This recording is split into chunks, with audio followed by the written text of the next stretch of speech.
Everyone wants to be happy, but few ever stop to ask what happiness actually is.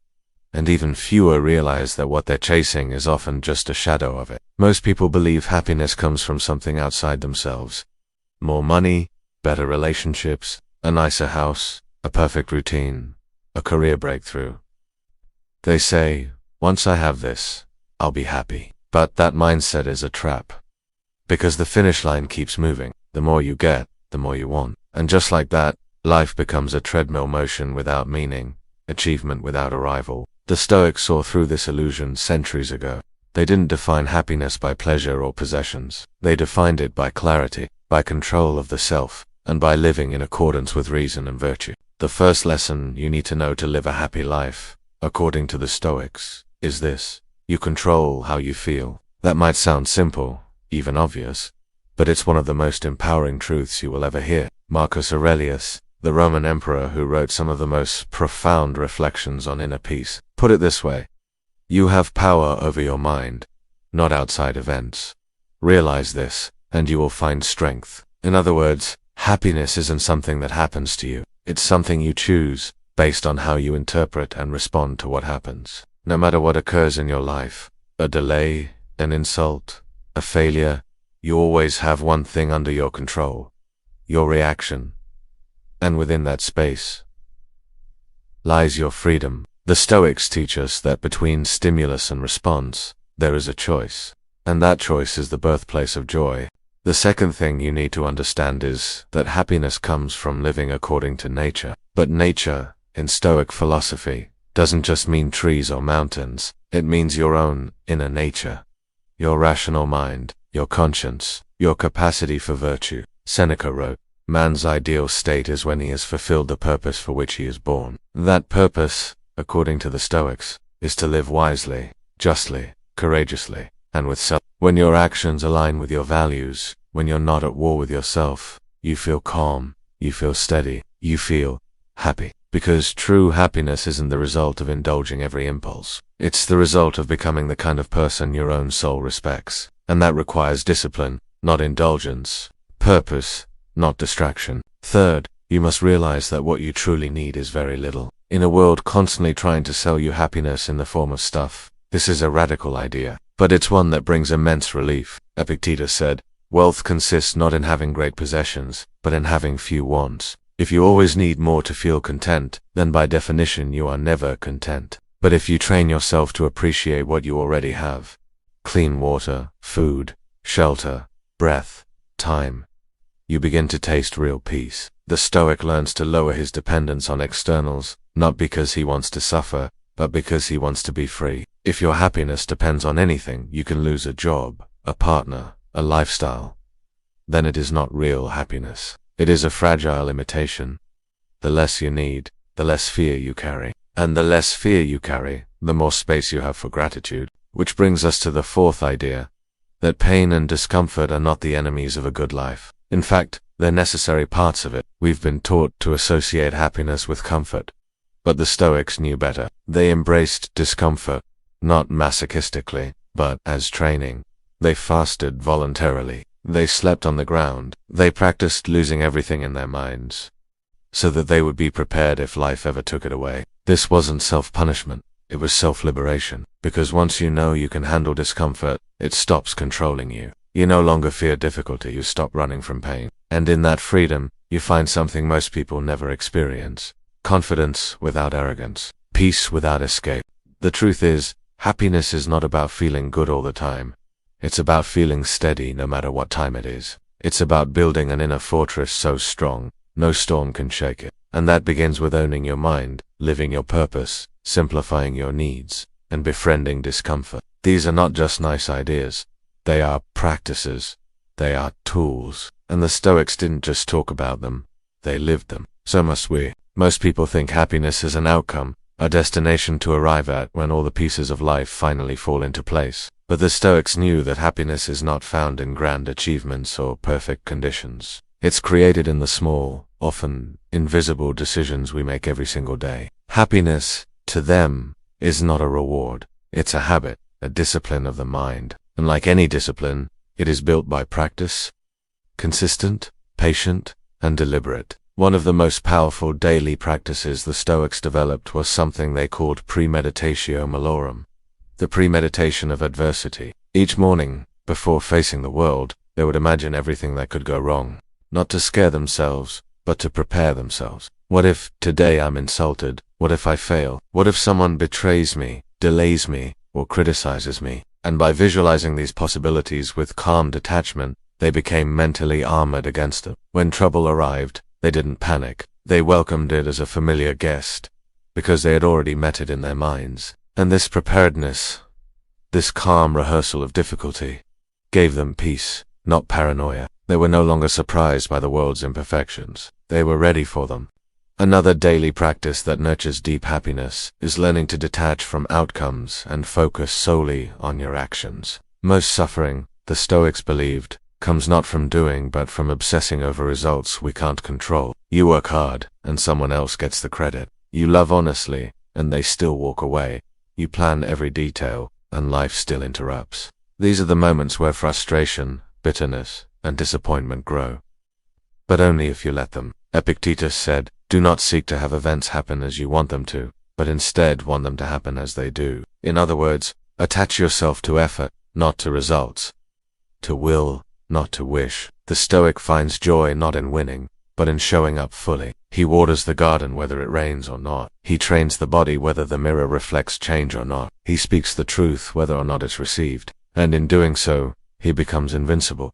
Not because he always wins, but because he always acts from principle. Alongside that comes one of the hardest, yet most liberating Stoic commitments: to live in accordance with virtue, not emotion. While most people let their feelings dictate their actions, the Stoic reverses that equation. He chooses his actions based on what is right, not what is easy. He chooses honesty even when fear urges him to lie. He chooses courage even when doubt says to shrink.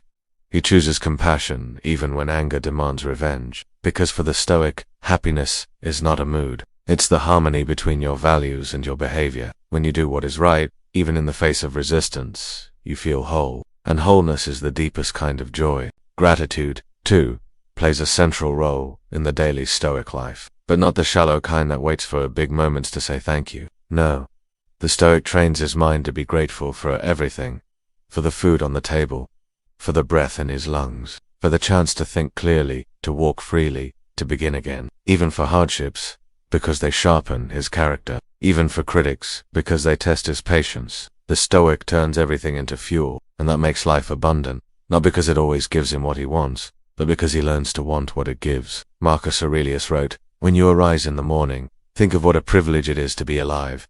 To think, to enjoy, to love. When you truly feel that, your entire day changes. The noise softens, the ego shrinks, and the space for happiness expands." And perhaps one of the most practical daily shifts that transforms a life is learning to take nothing personally. Most people carry the weight of other people's words like heavy stones. A rude comment ruins their day. A negative review cripples their self-worth. But the Stoic sees through this illusion. He understands that what someone says about you reveals far more about them than it ever could about you. Insults are not facts. Criticism is not identity. And praise is not purpose. The Stoic neither inflates from compliments nor deflates from attacks. He remains grounded, centered, unmoved. Why? Because he does not outsource his self-esteem to public opinion. He belongs to himself. And that kind of self-possession is rare, but it is the birthplace of lasting happiness. Together, these practices, negative visualization, detachment from outcomes, virtue over emotion, gratitude for everything, and taking nothing personally, create a life that is no longer dictated by mood swings, external approval, or unpredictable circumstances. They make space for a quiet kind of joy. Not loud, not fleeting, but steady, sustainable. Most people believe their emotions are automatic, that if someone hurts them, they must feel pain. If something fails, they must feel shame. If life throws chaos their way, they must collapse. But the Stoics exposed the illusion behind this thinking. They taught that emotion is not a reflex. It's a judgment, a choice, a decision of the mind, not just a reaction of the heart. And when you change the way you judge what happens, you change the way you feel about it. This is where Stoicism becomes revolutionary. It puts the power back into your hands. It frees you from being a puppet of circumstances and makes you a commander of your own soul. Epictetus said, "It is not things themselves that disturb us, but our opinions about them." Think about that. No event, by itself, has emotional meaning. It is your interpretation that gives it weight. A delayed flight is just time shifting, until you call it a disaster. A breakup is just a shift in relationship, until you call it the end of happiness. A critical comment is just a sound, until you make it your identity. The Stoic doesn't deny emotion, but he questions it. He watches it rise, like a cloud, and asks, where did this come from? What belief am I attaching to this moment? And in that pause, that sacred pause between experience and interpretation, he finds clarity. The Stoic does not repress emotion. He reclaims it. This practice leads naturally into the next lesson, amor fati, the love of fate. It's not just about accepting what happens. It's about embracing it, wanting it, not in a passive or masochistic way, but in a transformational way. The Stoic sees everything as raw material. Success, use it. Failure, learn from it. Pain, strengthen from it. Betrayal, free yourself from illusions. Nothing is wasted. Everything contributes. Marcus Aurelius wrote, "A blazing fire makes flame and brightness out of everything that is thrown into it." That is the Stoic soul. It burns steady, regardless of what life throws into it, because it doesn't resent reality. It absorbs it. It alchemizes it into wisdom. That same mindset also transforms how the Stoic deals with people. One of the greatest causes of unhappiness in life is expecting others to be who they are not. We expect honesty from liars, maturity from the immature.com, from the reactive, and then we suffer when they act according to their nature. But Marcus Aurelius, in his morning reflections, reminded himself daily, you will meet people who are selfish, rude, arrogant, and ignorant today. Don't be surprised.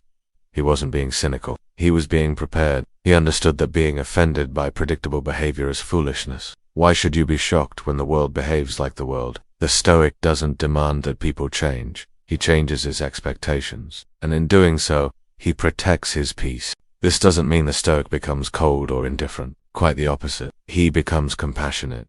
Not from weakness, but from clarity. When someone wrongs him, he doesn't immediately seek revenge. He reflects. He sees their ignorance, their pain, their inner disorder, and rather than taking it personally, he views it as a lesson, a test, an opportunity to respond with virtue, because true strength is not revealed in domination, but in and true happiness is not the absence of conflict. It's the ability to remain unshaken within it. The Stoic also understands that emotions can serve him if they are governed by reason. Fear, for example, can alert him to danger, but if left unchecked, it becomes a prison. Anger can signal injustice, but if indulged, it becomes destruction. Sadness can show where something meaningful was lost, but if fed, it becomes identity. The Stoic acknowledges these emotions, thanks them for their message, and then decides whether to act. He never lets a temporary feeling make a permanent decision, and this is how he stays steady, not by suppressing his humanity,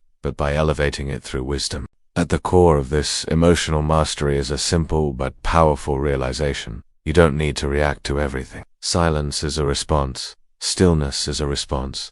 Letting go is a response. And often, they are more powerful than any explosion of words or display of emotion. The Stoic learns to slow down, not because he's passive, but because he values peace over pride. He doesn't need to prove himself to the world. His actions prove his character.